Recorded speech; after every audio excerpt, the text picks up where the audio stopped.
Comment ils vont? Les amis, bienvenue dans cette nouvelle vidéo YouTube, j'espère que vous allez bien. Pour ma part, je suis d'excellente humeur. Je vous amène avec moi sur le contenu de mes courses et quelques pro tips, nutrition et prolo, histoire d'économiser un maximum de choses tout en étant le plus big et sain possible. Et puis comme d'habitude, je vous emmène sur mon entraînement, sur ma journée. Je vous propose de commencer par la petite promenade digestive du matin.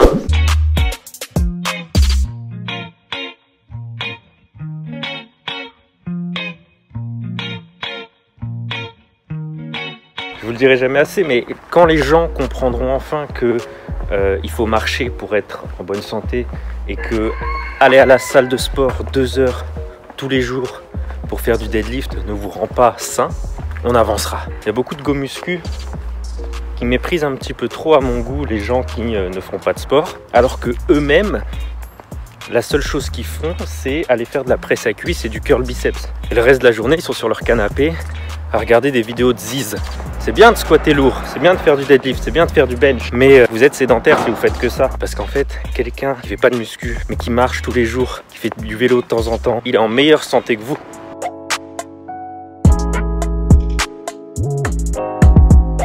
Personnellement, je préfère faire l'intégralité de mes pas, ou du moins une bonne partie le matin, parce que c'est super agréable, et puis en plus vous êtes tranquille sur tout le reste de la journée. Non pas que ce soit une corvée, mais déjà de 1, marcher, c'est super agréable. Et en plus de ça, c'est bon pour votre santé. Donc en fait, moi j'arrive à me caler 1h, 1h30 le matin pour aller marcher.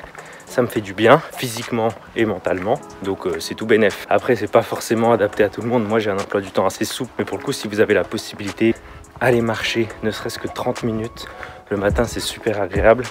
Bon, surtout ici, parce que quand il fait beau, je peux aller à la mer. Ça vous a fait du bien à votre corps, à votre esprit. Vous pouvez commencer la journée comme un roi, prêt à conquérir le monde.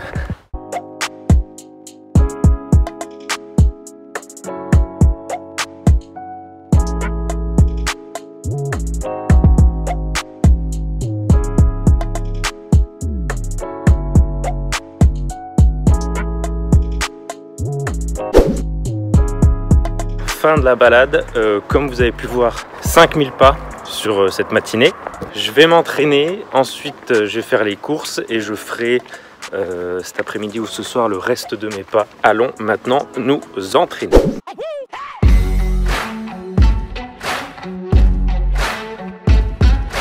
Et ben alors, petit voice-over, ici on a du squat que j'ai vu en début de semaine, 4 séries de 6 à 165 kg en posé. Ouais, mes pauses sont pas toutes folles. J'essaye de faire au mieux, ça fait très longtemps que j'ai pas fait de posé. Là, le but c'est de me concentrer au max du max sur mon bracing et surtout de le maintenir en bas, évidemment, et surtout pendant la montée du mouvement, pendant la phase concentrique. Je sais que si je débloque ça, ça va réussir à upgrade un petit peu mon squat. C'est mon gros défaut dessus. Je suis assez content sur cette série. Les pauses sont pas ouf, mais j'arrive à maintenir un bon bracing. Le lendemain, j'ai eu du deadlift, c'était mon deadlift lourd, 6 reps à 205 kg. En soi, c'est pas forcément lourd. Je commence à reprendre un petit peu de plaisir sur mon squat et mon deadlift. Enfin, plaisir, c'est un bien grand mot, je dirais plutôt des repères. Mais là, pour le coup, je sens que ma main gauche, mon grip est vraiment nul. Donc, je le travaille et je me force à le bosser. Mais on sent que là, sur les séries, ça lâche un petit peu. Ensuite, j'avais aussi du Larsen Press. Je mange énormément de volume sur le bench, beaucoup de comp, mais j'ai aussi du tempo et du Larsen. Là, j'avais 1x6 à 95 et 4x7 pardon, à 85. Bon, rien d'exceptionnel dessus. Et puis j'avais des tractions évidemment avec un flow incroyable. Matez-moi ce jogging de roi. 3 reps à lesté de 10 kg, pardon. Et puis après du poids de corps. C'est magnifique dans ma région. J'ai fait mes tractions dehors, torse nu, pour flex un petit peu. Et puis après, un petit peu de renfort.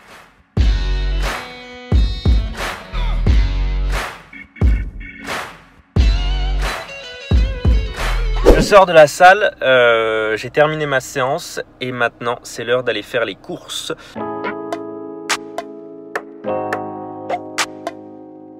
Ah, les courses. Sujet sensible qui touche tout le monde, mais surtout les go muscu qui veulent faire attention à leur bouffe. Qu'est-ce que je dois manger? En quelle quantité? Combien ça me coûte? Bref, aujourd'hui, je vais répondre à toutes ces questions, les amis. Avant même de faire vos courses, avant même de les commencer, déjà, vous faites une liste. Ça peut paraître bête, mais c'est quand même quelque chose qui va vous permettre d'éviter de vous éparpiller et d'acheter n'importe quoi et des choses inutiles comme des chips et de la mayonnaise. Et votre liste de courses, vous la faites pas en mode juste il me manque ça, je dois en racheter, parce que sinon c'est un coût à acheter toujours la même chose. Ah, il me manque des pâtes, je vais racheter des pâtes et vous vous retrouvez à manger que des pâtes en glucides. Je vous vois les gens riz, dinde, brocoli avec un microbiote aussi pauvre qu'un pays du tiers-monde.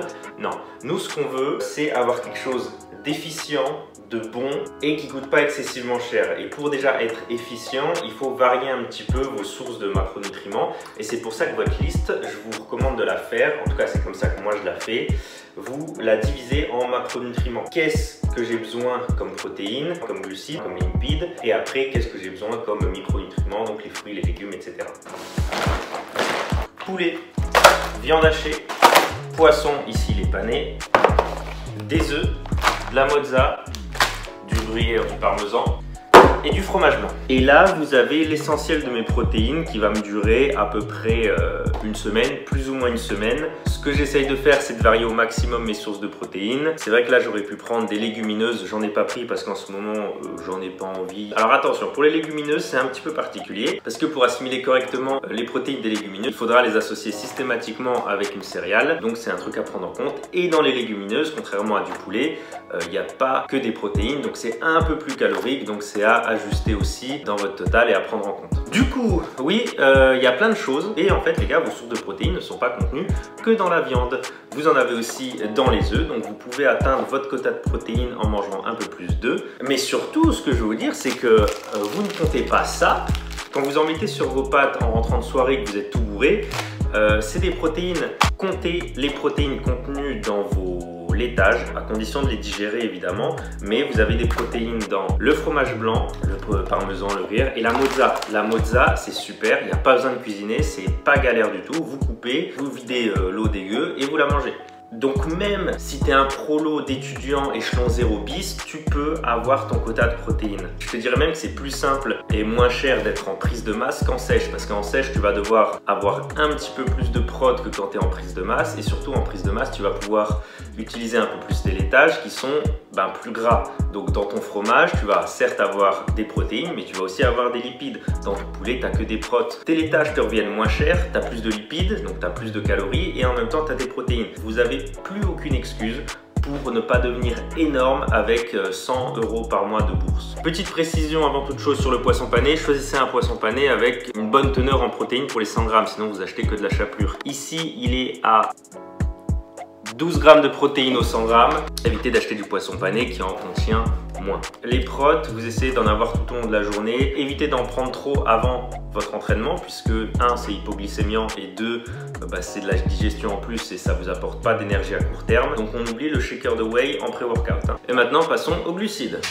Alors ici sur les glucides, des pâtes, du blé, du pain, du riz, la semoule, des biscottes. Alors des biscottes, forcément d'un point de vue qualité des nutriments, c'est pas ce qu'il y a de mieux, mais ça permet d'avoir des glucides supplémentaires assez facilement. Moi ça me prend pas énormément de place dans l'estomac, mais c'est pas non plus catastrophique, c'est pas non plus un Kinder Bueno qui vous apportera pas grand chose. Banane, oui, la farine complète vous apportera un petit peu plus de choses et s'assimile un petit peu plus lentement que la farine blanche, donc la glycémie explose un peu moins. Mais si vous puisez correctement vos glucides, à savoir pas trop, la glycémie ne bouge pas trop, et si vous avez suffisamment de micronutriments dans le reste de votre alimentation et si vous vous supplémentez correctement, il n'y a pas forcément besoin de vous forcer à manger de la farine complète, surtout si vous n'aimez pas ça. Je trouve ça personnellement dégueu. Mais c'est pareil, vos histoires de gluten.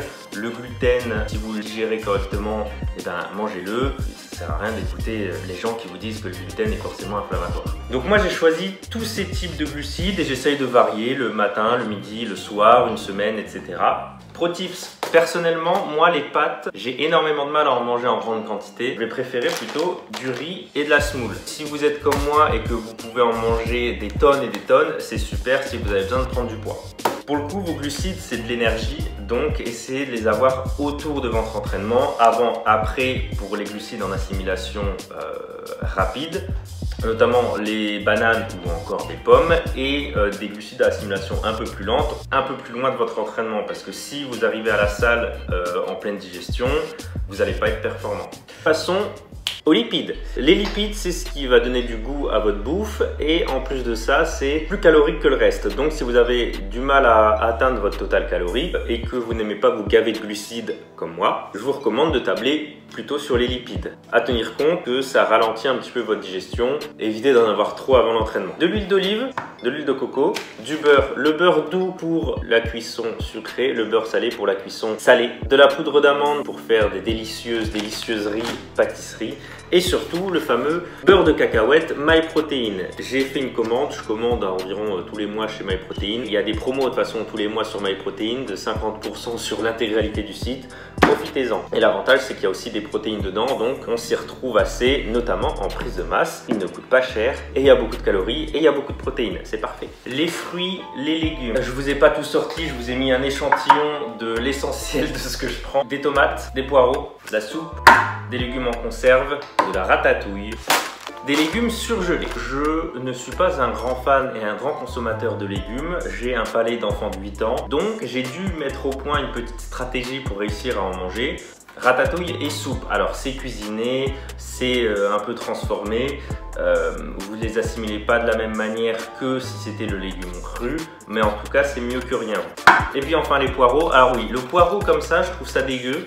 En revanche, avec un petit peu de crème, juste du sel, du poivre, c'est un gros régal. Et si vous n'aimez pas les légumes, cuisinez-les. Moi, vous pouvez me faire manger à peu près n'importe quel légume s'il est dans une tarte. Maintenant, passons aux pro tips de rat. J'ai déjà été étudiant Go Muscu Fauché, donc je sais ce que c'est que de vouloir manger 3500-4000 cales avec un budget très serré. Actuellement, je ne vis pas sur le continent, donc il y a certaines choses qui sont un petit peu plus chères, d'autres moins chères. Première chose, achetez du surgelé.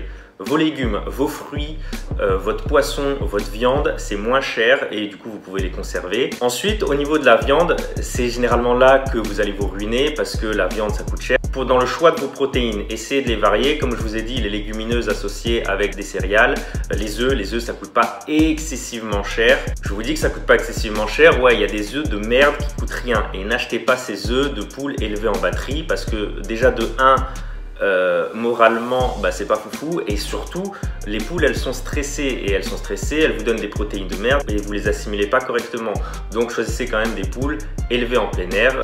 Ensuite votre viande, faites attention aux promotions parce que parfois vous avez des promotions juste parce que la date de péremption arrive, mais vous l'achetez et vous congelez. J'ai acheté moi quand j'étais étudiant un congélateur à 60 balles et ça fait très bien le taf. Allez aussi dans vos boucheries en fin de journée, il y a un petit peu les invendus, il peut vous faire des promos.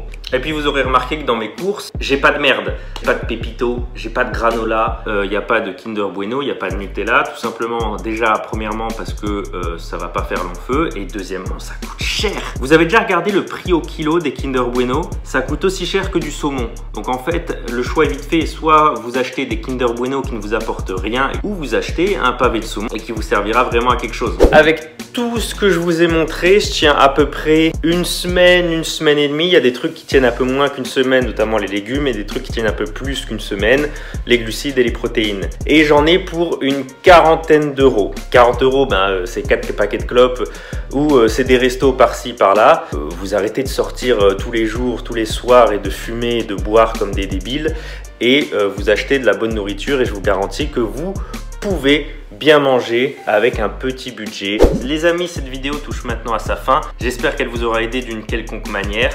N'hésitez pas à me dire quel type de contenu vous aimeriez voir dans les prochaines vidéos. Sur ce, moi, je vous souhaite une bonne journée, nuit, après-midi, matinée. Et on se retrouve dimanche. D'ici là, portez-vous bien. La bise.